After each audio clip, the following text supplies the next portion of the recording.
할렐루야. 사랑하는 성도 여러분, 11월 1일 금요일 아까의 시간이 돌아왔습니다. 오늘은 디모데전서 1장 1절부터 11절 말씀으로 함께 은혜를 나누도록 하겠습니다. 오늘부터 우리가 디모데전서를 살펴보게 됩니다. 디모데전서는 사도 바울이 에베소 교회를 담임하고 있는 디모데에게 개인적으로 보내는 편지입니다.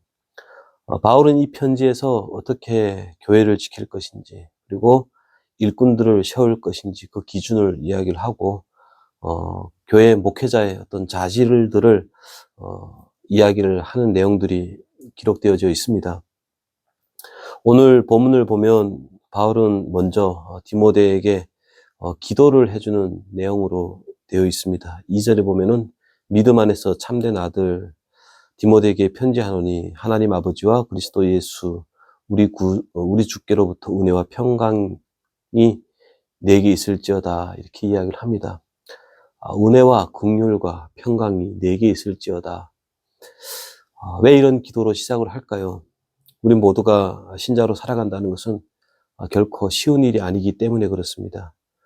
신자로 불리는 우리 모두가 하나님으로부터 부어지는 은혜와 평강과 또 긍휼이 필요합니다. 더더욱 다른 일을 영적으로 섬기는 목회자에게는 더 깊은 하나님의 간섭과 인도하심과 이끄심이 필요합니다. 왜냐하면 목회자는 하나님 나라의 기수이기 때문에 그렇습니다. 사단은 하나님 나라의 그 가치와 원리를 높이 들고 나아가는 기수가 되는 목회자를 넘어뜨리고 또 교회로 하여금 신자로 하여금 목표와 방향을 잃게 하고 혼란을 야기시켜 교회를 떠나게 합니다. 교회를 떠나게 할 뿐만 아니라 마침내 종국에는 신앙마저 놓아버리게 합니다. 그래서 하나님 나라의 기수인 목회자는 하나님의 특별한 은혜가 필요하고 더 깊은 간섭과 긍휼이 필요합니다. 바울은 믿음의 선배로서 여러 교회를 섬기면서 치열한 영적인 전쟁을 경험했기 때문에 이 중요성을 너무나도 잘 알고 있는 것입니다. 목회자의 어려움을 누구보다도 잘 알고 있기 때문에 디모데의 사역을 위해서 이렇게 간절히 기도를 하는 것입니다. 여러분의 인생에서도 참 주인 되시는 하나님의 그 은혜가 필요함을 고백하는 믿음이 있어야 되고요. 무릎 꿇어 또 기도하는 그런 지혜가 있기를 소망합니다. 더 나아가서 서울반석교회 목회자들, 특별히 담임 목사님과 또 교육자들과 장로님들과 또 기관의 여러 리더십들 위해서 기도하는 그런 은혜가 있기를 소망합니다. 바울은 기도 후에 디모데에게 건면합니다. 어떤 것들을 건면합니까? 3절에 보면은 내가 마케도니아로 갈 때 너를 권하여 에베소에 머물라 한 것은 어떤 사람들을 명하여 다른 교훈을 가르치지 말며 신하와 끝없는 족보에 몰두하지 말게 하려 함이라 라고 되어 있습니다. 바울은 디모데에게 다른 교훈을 구매해야 된다라고 이야기를 하고 있고요. 신하와 끝없는 족보에 몰두하지 말라라고 이야기를 합니다. 여기서 표현되는 다른 교훈은 성경에서 명시한 성부, 성자, 성령 하나님에 대한 이해와 신앙 고백에서 벗어난 그 모든 교훈들을 경계하라라고 하는 것이고요. 그리고 족보와 신하를 거부하라라고 합니다. 이것을 왜 거부하라 할까요? 신자된 존재가 어디에 근거를 두고 있느냐를 이야기를 하는 겁니다. 우리는 전적으로 하나님의 은혜로 구원받은 자입니다. 그래서 하나님 안에서 존재와 정체성과 목표를 세우고 살아갑니다. 그런데 신화와 족보의 근거를 두어서 사람들이 자신의 어떤 우월함을 증명하는 그런 싸움을 하더라는 겁니다. 그래서 그 싸움을 구매해라라고 이야기를 합니다. 이것들을 구매해야 되는 이유는 이렇게 되어 있습니다. 이것들은 믿음 안에 있는 하나님의 경륜을 이름보다는 도리어 변론을 내미라, 이렇게 되어 있습니다. 하나님의 경륜이 뭡니까? 하나님께서 의중에 두고 계시는 하나님의 목적과 하나님의 그 목적을 이루기 위해 사용하는 방법들에서 멀어지게 한다라는 겁니다. 하나님의 목적, 하나님이 이 땅에 행하시는 그 일들의 목적이 뭡니까? 영혼 구원이죠. 영혼이 살아나고 세워지고 더 성장하고 깊어지는 것. 그것들을 하나님께서 목적으로 두고 일을 하신다는 겁니다. 모두가 하나님의 은혜 안에, 하나님이 주시는 그 복 안에 그 복들을 누리며 살아가는 것, 그것들을 목적을 두고 있습니다. 그런데 이단들의 교훈이나 신화나 족보 같은 것들은 이 하나님의 경륜, 하나님의 목적하시고 목표하시는 그 이래를 벗어나게 한다라는 겁니다. 하나님의 이름으로 모였는데 모여서 무엇 하느냐?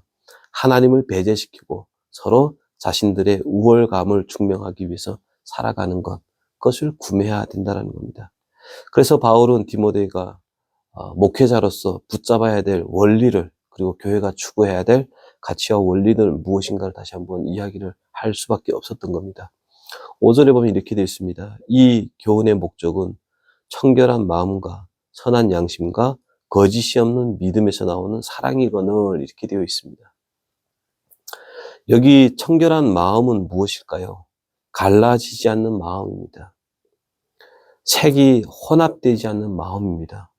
다른 말로 일편단심이라고 이야기를 하고요. 진실된 마음이라고도 이야기를 합니다. 뒤에 나와 있는 선한 양심은 뭘까요? 세상 모든 것을 이해하고 해석하고 살아갈 때 하나님의 뜻에 합당하게 살아가려고 하는 그런 의식을 이야기를 하는 겁니다. 신자의 목표는 위에서 말씀드렸듯이 하나님의 경륜에 목표를 두고 살아가야 됩니다. 하나님이 기뻐하시는 한 사람을 구원하고 세우고 살리는 그 일에 목표를 두고 살아가야 된다는 것입니다.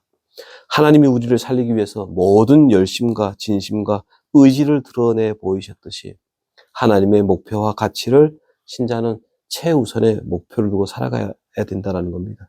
그것을 위해서 하나님만 바라보며 살아가야 된다는 것입니다. 여기서 우리는 마음이 갈라지지 않아야 된다는 겁니다. 신자된 목표와 가치를, 색깔을 혼합해서는 안 된다라고 이야기를 합니다. 이 모든 가치와 원리를 추구하기 위해서 무엇을 해야 된답니까? 삶이 동반된 신자로 살아가야 된다라고 이야기를 하고 싶어 합니다. 그래서 그 다음 구절에 보면은 거짓 없는 믿음에서 나오는 사랑이거늘, 이 사랑이 있어야 된다라고 이야기를 하는 것입니다. 믿는 바 사랑으로 표현될 때 신자된 삶을 분명히 드러내며 살 수 있다는 것이죠. 사랑한다고 하면서 잘난 척할 수는 없다는 겁니다. 범사가 조심스러워야 된다라고 이야기를 합니다. 겸손한 마음을 가지고 긍휼과 자비와 또 은혜의 마음을 가지고 상대를 바라보아야 된다는 겁니다. 나를 밟고 더 높이 올라가라 라고 하는 부모의 심정으로 생색내지 않고 아까워하지 아니하고 너희 삶을 내어줄 수 있어야 된다라고 이야기를 합니다. 우리 교회 안에, 그리고 신자된 인생 가운데 이런 정결한 마음, 선한 양심, 거짓 없는 믿음에서 나오는 사랑이 있는가를 돌아보기 원합니다. 이것이 없다면 우리는 아직 갈 길이 멉니다. 정결한 마음과 선한 양심과 거짓 없는 믿음에서 나오는 사랑에서 벗어난 모습은 어떤 모습입니까? 7절에 이렇게 되어 있습니다. 율법의 선생이 되려 하나 자기가 말한 것이나 자기가 확증한 것을 깨닫지 못한도다, 이렇게 되어 있습니다. 율법 선생이 되려고 합니다. 자신은 실천하지 않고 정죄하고 판단하고 심판하려고만 듭니다. 자기가 한 말이 옳은 말이라고 전부라고 주장하고 싶어 합니다. 자기가 한 말의 의미와 뜻은 알지 못한 채 자신의 우월감을 자랑하려 듭니다. 남이 힘들든지 죽든지 상관없습니다. 자기 중심적으로 사는 삶을 살아가더라는 겁니다. 우리가 늘 잊지 말아야 될 것은 율법은 왜 존재합니까? 율법은 왜 우리에게 주어졌습니까? 8절에 이렇게 되어 있습니다. 그러나 율법은 사람이 그것을 적법하게만 쓰면 선한 것으로 되어 있다라고 합니다. 율법은 우리가 어떤 존재인가, 구원을 얻을 만한 실력이 나에게 있는지 없는지를 확인하기 위해서 율법이 주어졌습니다. 그래서 9절에 표현한 대로 알 것은 이것이니 율법은 옳은 사람을 위해서 세워진 것이 아니다 라고 해서 우리가 율법 앞에 설 때마다 얼마나 가능성이 없는 존재인지, 우리의 구원이 우리로부터 출발하지 않고 하나님께로부터 출발했다는 사실을 발견하기 위해서 이 율법이 주어졌죠. 그래서 신자에게 마땅한 자세는 뭐냐면요, 겸손할, 그리고 사랑하는 것, 그게 바른 자세다라고 이야기를 합니다. 율법 앞에 설 때마다 우리가 어떤 존재인가?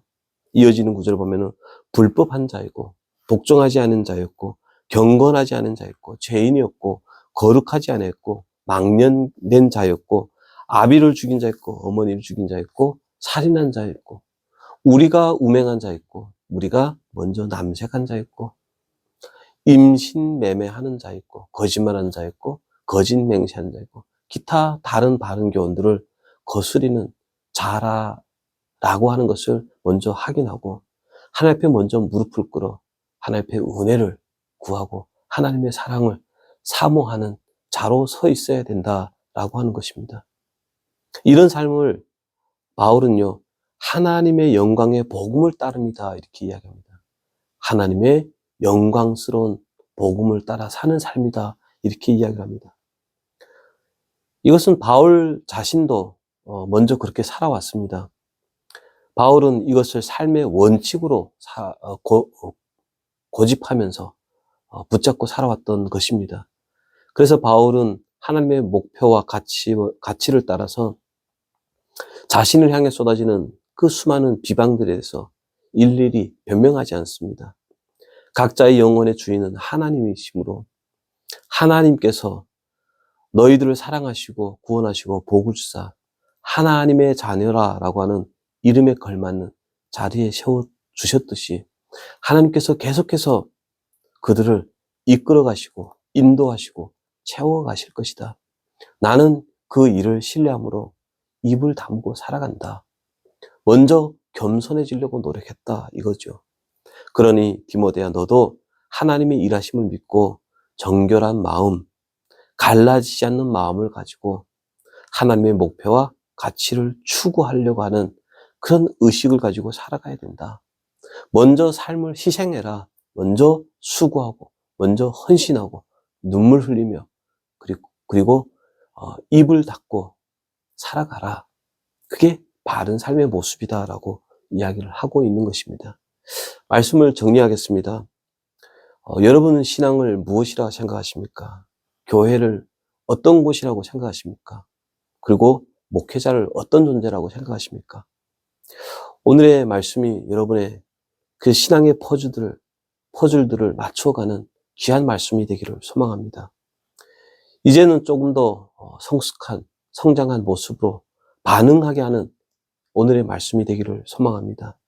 이제 달라진 모습으로 이기심과 적개심과 상대방을 해하라고 하는 그런 죄성에서 벗어나 사람을 살리고 채우고 또 위로하는 그런 하나님의 자녀로 오늘 복된 인생 그리고 우리의 인생 살아가기를 주의 이름으로 축원합니다.